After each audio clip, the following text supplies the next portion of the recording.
Bishramganj motor স্ট্যান্ডে 5 দিনব্যাপী হস্ত তাঁত বস্ত্র মেলার দ্বিতীয় দিনে উপস্থিত রবিবার বিকেল 4:30 ত্রিপুরা রাজ্যের প্রাক্তন উপমুখ্যমন্ত্রী জিষ্ণু দেববর্মা।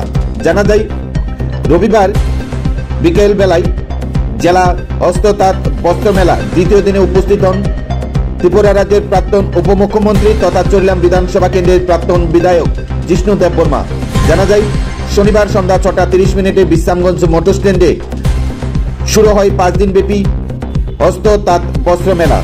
দ্বিতীয় দিনে উপস্থিত হলেন ত্রিপুরা রাজ্যের প্রাক্তন উপমুখ্যমন্ত্রী জিষ্ণু দেববর্মা সহ সমাজসেবী রাজকুমার দেবনাথ সহ অন্যান্যরা। এই হস্ত তাঁত বস্ত্র মেলার দ্বিতীয় দিনে উক্ত মেলা প্রাঙ্গণে সমস্ত স্টলগুলি পরিদর্শন করেন প্রাক্তন উপমুখ্যমন্ত্রী জিষ্ণু দেববর্মা।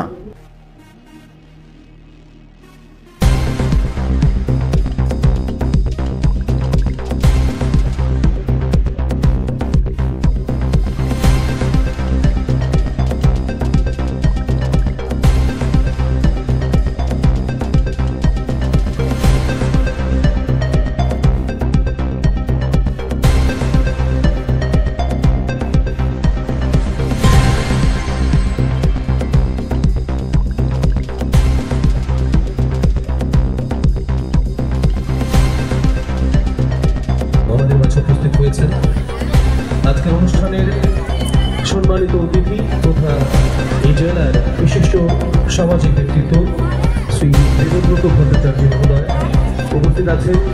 এই জেলার আরও একজন বিশিষ্ট সামাজিক এবং সাংস্কৃতিক ব্যক্তিত্ব শ্রী